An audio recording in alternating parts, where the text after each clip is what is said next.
everyone, welcome back to Inky Dink Scrap. Today I'm going to talk about making a knockoff kit, or some people like to refer to it as a counterfeit kit, where you choose a collection that appeals to you and you try to make your own out of your stash. At the moment we've got all those beautiful collections coming out, and Simple Stories have made some absolutely beautiful collections which are about to be released. For many of us, we can't really afford to buy everything, and so sometimes you have to just make do with what you've already got in your collection. So I'm going to have a go doing that.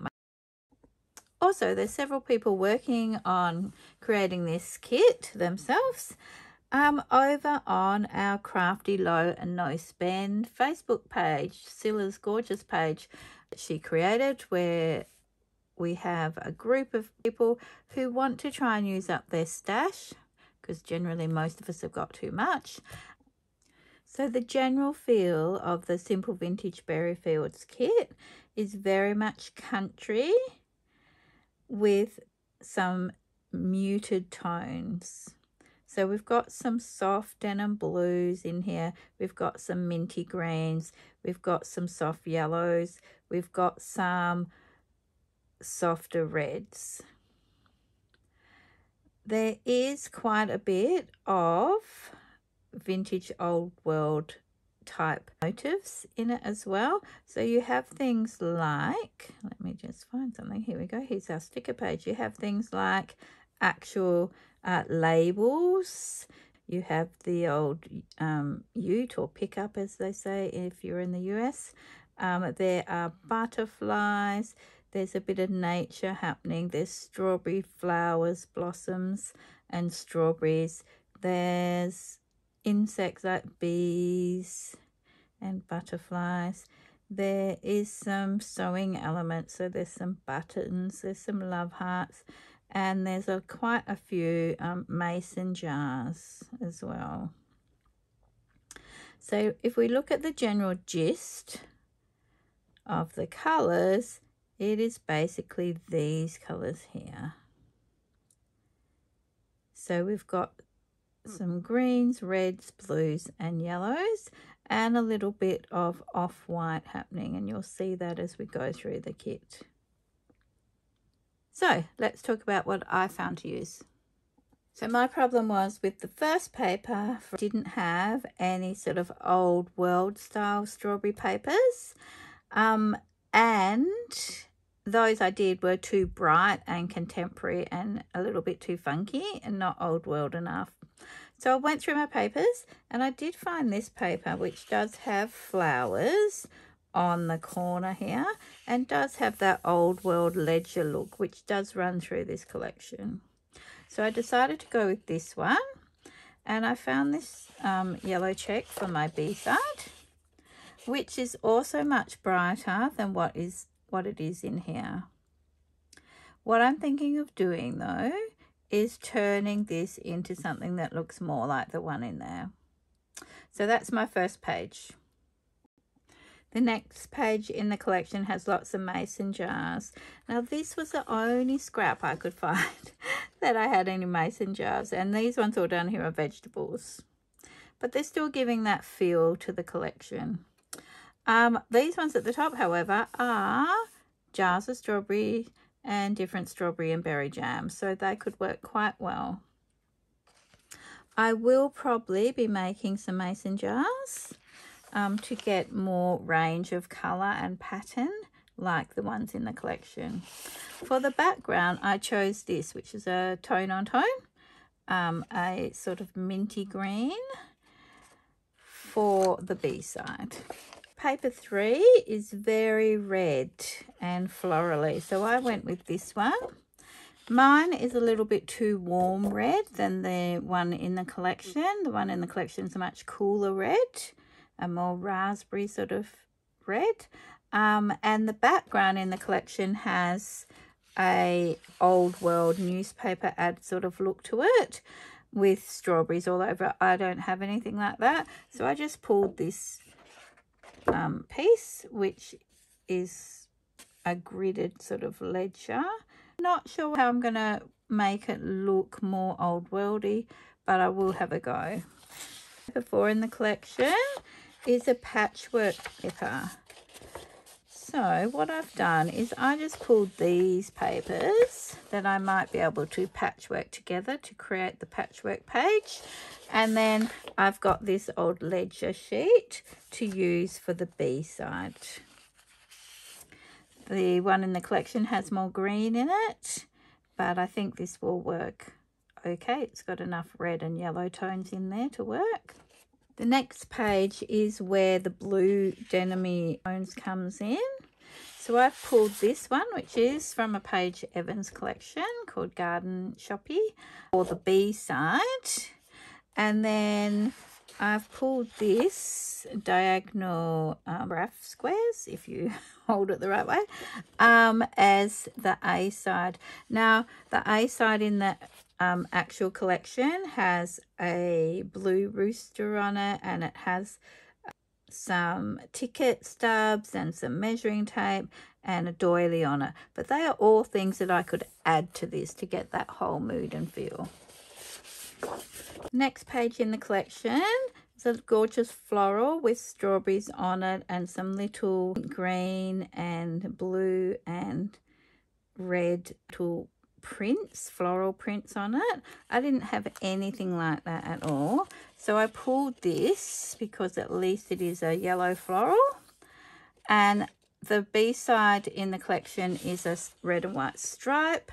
The only red and white stripe that I could find was this diagonal one, so I'm going with that. The one in the collection is not on the diagonal.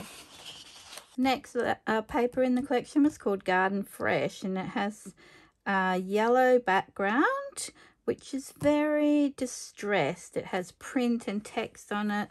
You could actually create your own, which perhaps I'll do. But to pull that yellow kind of look in, I've just grabbed the check, which is a pink fresh check.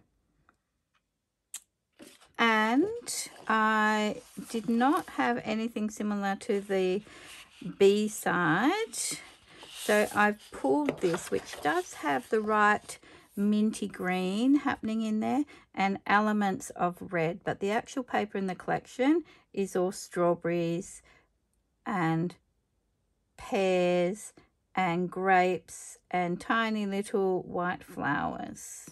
But I think this is a fairly good representation of the colour and mood and feel of those papers.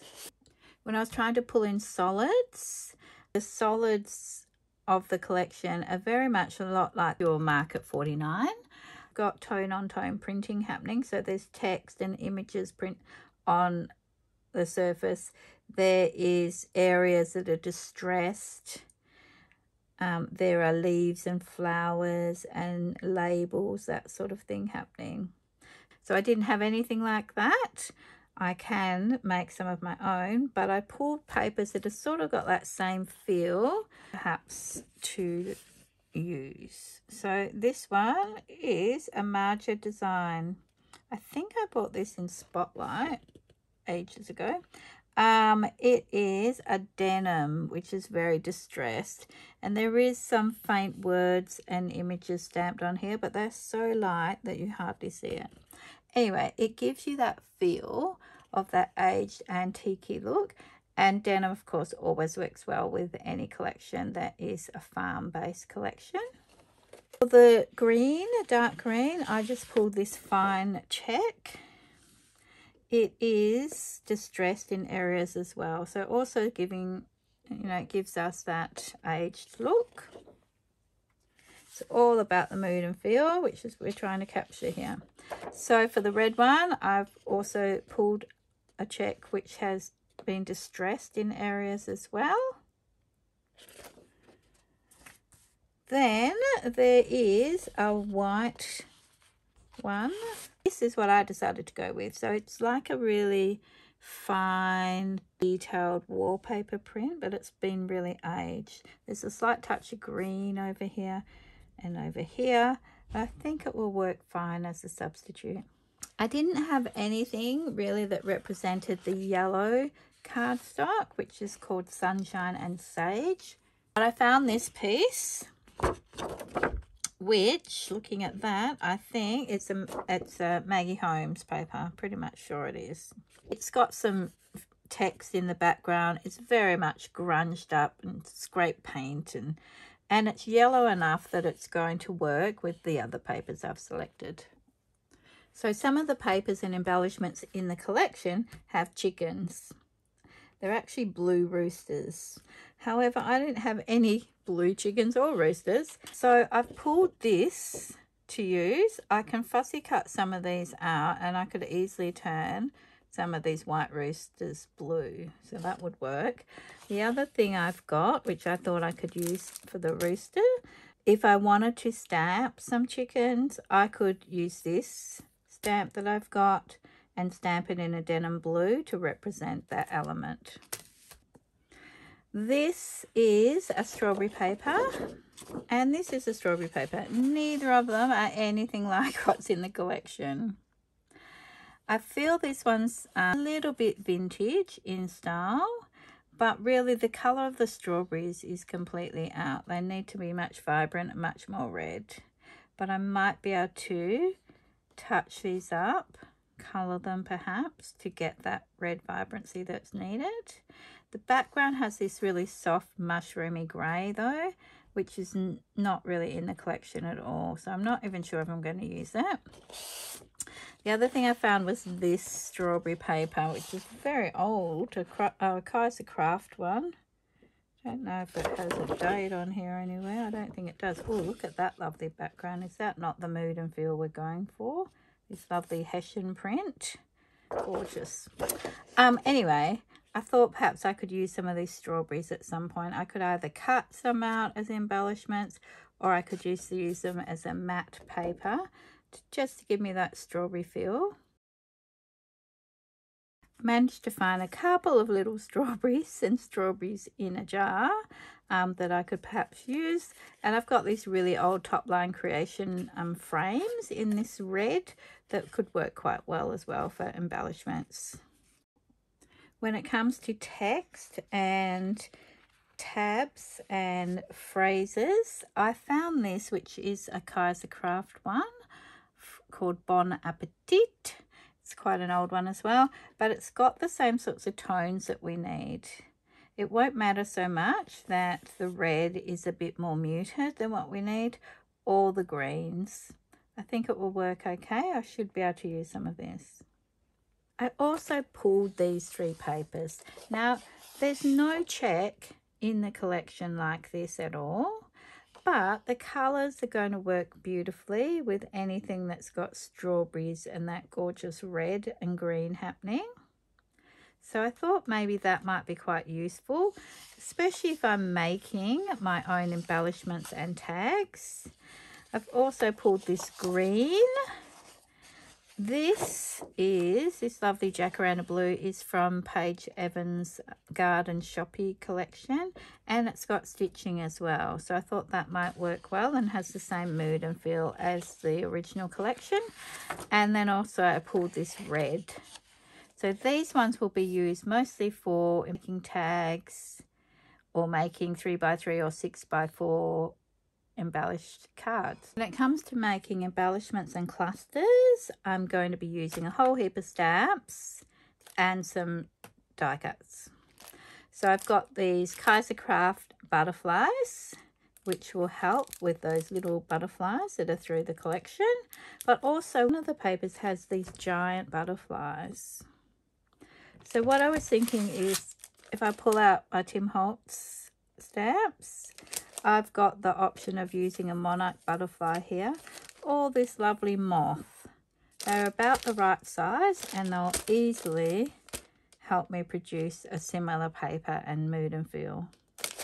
So I have a whole heap of florals and foliage, which I can use, also recreate some of the embellishments and the papers.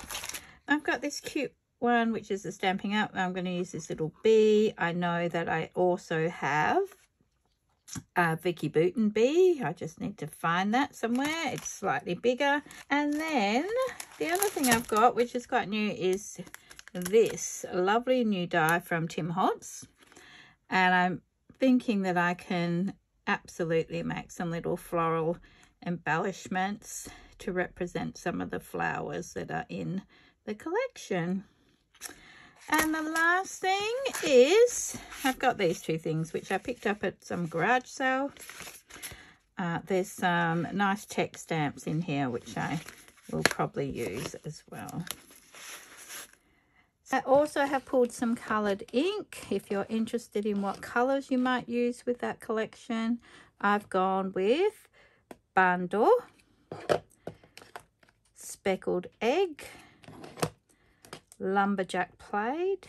So Barn Door's a bit warmer, Lumberjack Plaid is a cooler red. I've got pine needles out to use. I've got Mowed Lawn. I've got this gorgeous mustard seed yellow, which I love.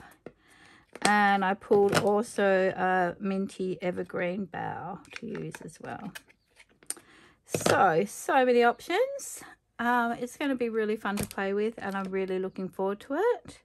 I'm planning to do some backgrounds, show you how to create your own backgrounds, and I'm planning to also show you how to create some of your own elements and embellishments and tags. So make sure, if you haven't subscribed, that you do, so you can keep up with those videos and see how to do those and how you might create your own collection.